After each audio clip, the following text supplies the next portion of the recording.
Welcome back to my YouTube channel. ಎಲ್ಲರೂ ಹೇಗಿದ್ದೀರಾ? I hope ಎಲ್ಲರೂ ಚೆನ್ನಾಗಿದ್ದೀರಾ ಅಂದ್ಕೊಂಡಿದ್ದೀನಿ. ಏನಪ್ಪ ಇದು ಈಗ ತೋರಿಸ್ತಾ ಇದ್ದೀನಿ ಅಂದ್ಕೊಂಡ್ರಾ? ತಂಬಿಟ್ಟಿಗೆ ಎಲ್ಲ ರೆಡಿ ಮಾಡ್ಕೊತಾ ಇದ್ದೀವಿ. ನಮ್ಮೂರಲ್ಲಿ ಊರಹಬ್ಬ ಇರೋದ್ರಿಂದ ಫ್ರೆಶ್ ಅಪ್ ಆಗಿ ಬಂದೆ. ಅಜ್ಜಿ ಎಲ್ಲ ಪ್ರಿಪೇರ್ ಮಾಡ್ಕೊತಾ ಇದ್ದಾರೆ. ತಂಬಿಟ್ಟಿಗೆ ಎಲ್ಲ ಏನೇನು ಬೇಕೋ ಎಲ್ಲ ಮಿಕ್ಸಿಗೆ ಹಾಕ್ಕೊಂಡು ಎಲ್ಲ ಒಂದು ಕಡೆ ಮಿಕ್ಸ್ ಮಾಡ್ಕೊಂಡು ಇಟ್ಕೊತಾ ಇದ್ದಾರೆ. ಅವರೇ ಹೇಳ್ತಾರೆ ನೋಡಿ ಏನೇನು ಹಾಕಬೇಕು ಏನೇನು ಬೇಡ ಅಂತ ಅವರೇ ಸಹ ಹೇಳ್ತಾರೆ, ಕೇಳಿಸ್ಕೊಳ್ಳಿ.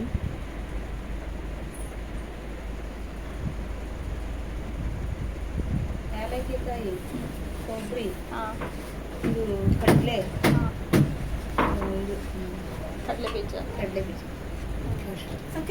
ಬೆಲ್ಲ, ಇದು ಪಾಕ ಬರೋದು ಲೇಟ್ ಆಗುತ್ತೆ ಅಂತ ನಾನು ನಮ್ಮ ಅಜ್ಜಿನ ರೇಗ್ಸೋಣ ಅಂದ್ಬಿಟ್ಟು ಪ್ರಪೋಸ್ ಮಾಡೋಣ ಅಂತ ಆರತಿಗೆ ರೆಡಿ ಮಾಡೋಕ್ಕೆ ತಂದಿರೋ ಹೂವಲ್ಲಿ ಪ್ರಪೋಸ್ ಮಾಡ್ತಾ ಇದ್ದೆ. ಆದರೆ ನಮ್ಮ ಅಜ್ಜಿ ರಿಯಾಕ್ಷನ್ ನೋಡಿ ಹೇಗಿದೆ.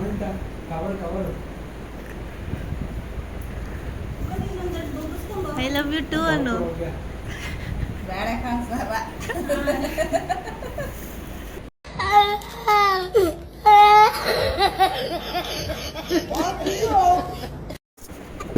ಅಷ್ಟರಲ್ಲಿ ಪಾಕಾಗೆಲ್ಲ ಬೆಲ್ಲದ ಪಾಕನೂ ರೆಡಿ ಆಯಿತು.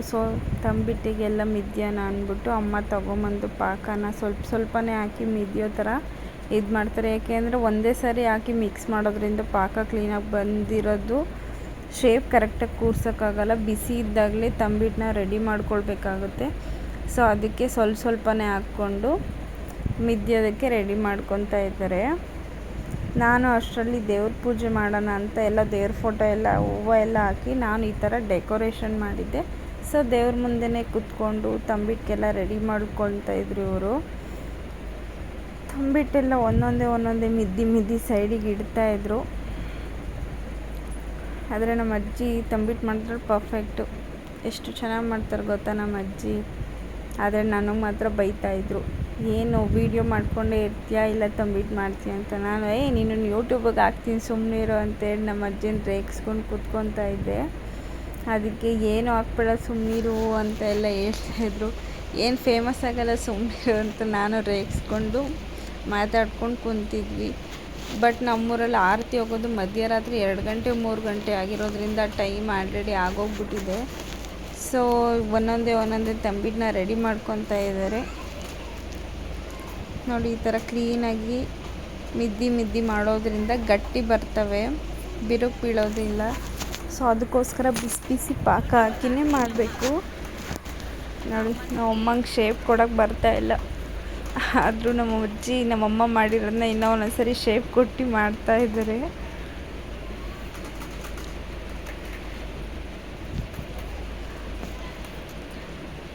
ನನ್ನ ತಂಗಿ ಬಾಣಂತನಕ್ಕೆ ಬಂದಿರೋದ್ರಿಂದ ಅಮ್ಮಗೆ ಸ್ವಲ್ಪ ರಿಸ್ಕ್ ಆಗುತ್ತೆ ಅಂತ ಅಜ್ಜಿ ಹೆಲ್ಪ್ ಮಾಡೋದಕ್ಕೆ ಅಂತ ಮನೆಗೆ ಬಂದಿದ್ದಾರೆ.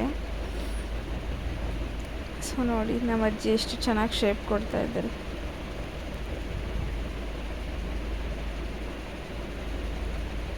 ಒಂದೊಂದೇ ಮಾಡಿ ಇಟ್ಟರು.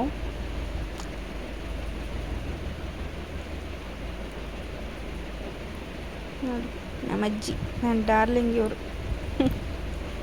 ನೋಡಿ ನಾನು ಯಾವ ಥರ ಡೆಕೋರೇಷನ್ ಮಾಡ್ಕೊಂಡಿದ್ದೀನಿ ಅಂತ ನಮ್ಮ ಆರತಿಗೆ. ಫೈನಲಿ ಆರತಿ ರೆಡಿ ಏನೋ ಆಯಿತು, ಬಟ್ ನಾನೇ ಇನ್ನೂ ರೆಡಿ ಆಗಿಲ್ಲ.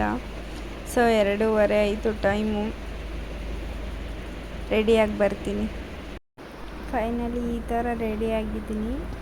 ಹೇಗೆ ಕಾಣಿಸ್ತಾ ಇದ್ದೀನಿ ನೋಡಿ ನಮ್ಮ ಆರತಿ. ಅಂತೂ ಆರತಿ ಹೊಡೋದಕ್ಕೆ 3 ಗಂಟೆ ಆಗೇ ಹೋಯಿತು.